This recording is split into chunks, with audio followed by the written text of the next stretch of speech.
نظر معاملہ میں آج ان کے قبروں کے نشانات بھی مٹ چکے ہیں، لیکن ان کے کردار کی خوشبو اور ان کے کیریکٹر کی مہک آج بھی اپنے ارد گرد محسوس کرتے ہیں۔ اچھے لوگ اچھے ہی ہوتے ہیں اور اچھائیاں وفادار ہوتی ہیں۔ جب کوئی اچھا ہوتا ہے تو اچھائیاں ساری زندگی اس کا ساتھ دیتی ہیں اور مرنے کے بعد بھی اچھائیاں اس کے نام کو اس دنیا میں روشن کرتی ہیں۔ اور میں تو یہ عرض کرتا ہوں کہ صرف اچھائیاں وفادار نہیں ہوتی، خطائیں اور گناہ بھی وفادار ہوتے ہیں۔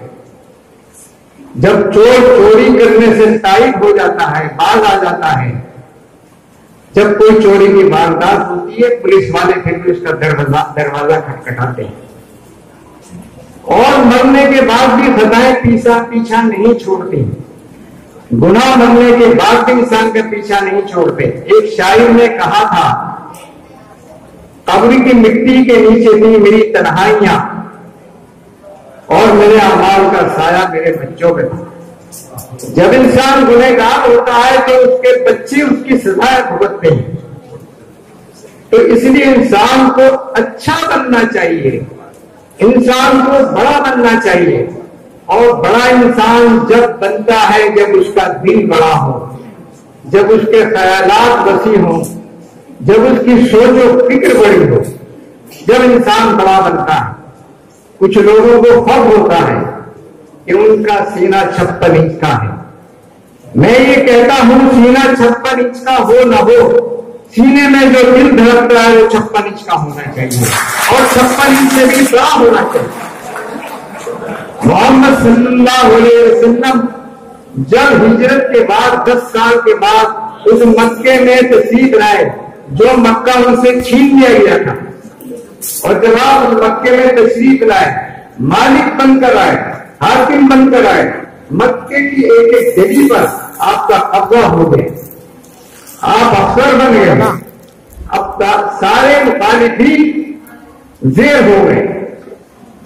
اس وقت مسلمانوں نے یہ سوچا کہ اب کسی کافر کی اور کسی مشرک کی خیر نہیں، اب سب کو گرفتار کیا جائے گا، اب انتقام لینے کا صحیح وقت آیا ہے، اب سزائیں اور عقوبتیں بانٹنے کا صحیح وقت آیا ہے۔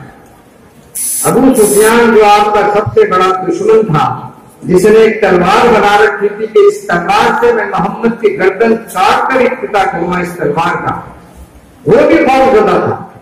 اس کی بیوی ہندا، جس نے حضرت محمد صلی اللہ علیہ وسلم کے چچا حضرت حمزہ کا کلیجہ چبایا تھا، اس کے چہرے پہ بھی فکر و تشویش کی آندیاں چل رہی تھی، سب پریشان تھے۔ اب محمد صلی اللہ علیہ وسلم کی تقریر شروع ہوتی ہے مکہ مکرمہ کے صحن میں۔ آپ نے پہلے جملہ یہ فرمایا، لا تثریب علیکم اليوم، آج کے دن کسی کو گرفتار نہیں کیا جائے۔ آپ نے فرمایا عورتیں مردوں کی پابند ہوتی ہیں، لہذا عورتوں کو نظر انداز کرتے ہیں۔ آپ نے فرمایا بچے معصوم ہوتے ہیں، ہم بچوں کو نظر انداز کر دیں گے۔ آپ نے مسلمانوں سے کہا کہ جو بھاگتے ہیں انہیں بھاگنے کا موقع دو۔ آپ نے فرمایا کہ شرمندگی سے اپنی آنکھیں چھپا لے گا، ہم اس کو نظر انداز کر دیں گے۔ آپ نے فرمایا جو ہم سے معافی مانگے گا ہم اس کو معاف کر دیں گے، اس کو اپنے سینے سے لگا لیں گے اور اس کو اپنا بھائی بنا لیں گے۔ اور آپ نے یہاں تک فرما دیا جو میرے دشمن ابو سفیان کے گھر میں پناہ لے گا میں اس کو بھی معاف کر دوں۔ اور اس طرح آپ نے ساری دنیا پر یہ ثابت کیا کہ دلوں پر حکومت کیسے کی جاتی ہے۔ دلوں پر حکومت سینہ چوڑا ہونے سے نہیں کی جاتی، دلوں پر حکومت دل کو بڑا کرنے سے ہوتی ہے۔ جب اپنا دل بڑا ہوگا جب ہم دلوں پر حکومت کریں گے۔ اور اگر وقتی طور پر کسی کو کرسی اور بردی مل جائے تو میرے سمجھ کر بزرگ یہ نہ سمجھیں کہ بس وہ ہمیشہ ہمیشہ کے لیے عزیز ہوگی۔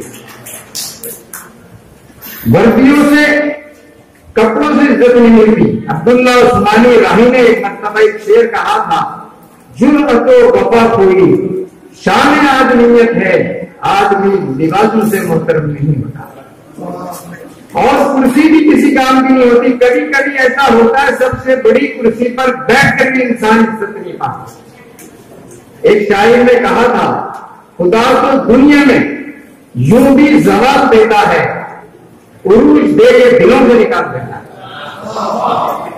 تو لہذا ہمیں بڑا بننا چاہیے, اور بڑا اسے کہتے ہیں جو اپنے سب سے چھوٹے کو بھی اپنا بڑا سمجھے. بڑا اسے کہتے ہیں جو صرف دوستوں پر مہربان نہ ہو, وقت پڑنے پر اپنے دشمن کی بھی مدد کر دے. بڑا اسے کہتے ہیں کہ جو انسان جو ہے وہ سب سے محبت کرتا ہو, اللہ کی ساری مخلوق سے محبت کرتا ہو, وہ ہندو ہو, مسلمان ہو, سکھ ہو, عیسائی ہو. ہمارے مذہب نے ہمیں تعلیم دی ہے اگر اللہ کو راضی کرنا چاہتے ہو تو اللہ کی ساری مخلوق سے محبت کرو.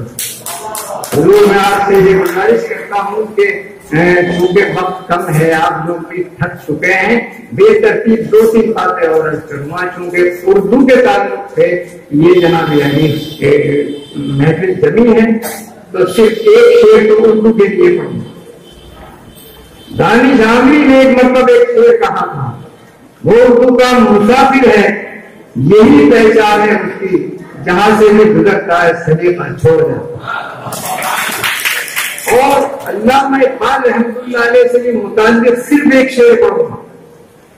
ایک مرتبہ حق تعالیٰ کی طرف سے انہوں نے ایک شعر کہا تھا, اور شعر یہ کہا تھا اپنے من میں ڈوب کر پا جا سراغ زندگی, تو اگر میرا نہیں بنتا نہ بن اپنا تو بن.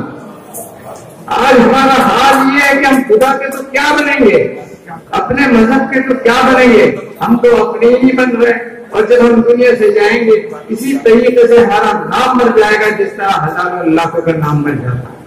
اس لیے میں آپ سے درخواست کروں گا بڑا بننے کی کوشش کریں. میری خواہش یہ ہے, میری دعا یہ ہے کہ ایک دن آپ تمام حضرات کو اسی طرح اعزاز دیا جائے, اسی طرح ایوارڈ دیا جائے. اور ناصفاتی ہوگی اگر آج اس محفل کے اندر میں بجاج شاہ صاحب کا شکریہ ادا نہ کروں, جنہوں نے اتنی بڑی محفل سجائی ہے اور جنہوں نے اتنا بڑا کارنامہ انجام دیا ہے. بجاج شاہ صاحب اس خاندان سے تعلق رکھتے ہیں جن کے بارے میں صرف یہ عرض کروں گا, اس خاندان کا ہر ذرہ جہاں ہے وہیں آپ کا.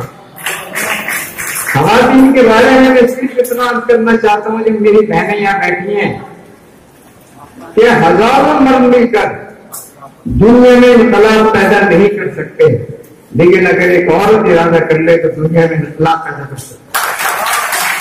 ہماری جنگ آزادی کی شروعات حضرت بیگم محل سے ہوئی تھی. اس کے بعد سب لوگ سامنے آئے. سب سے پہلے انہوں نے آزادی کا ڈگری بجایا تھا اور ہمارا ملک آزاد ہوا.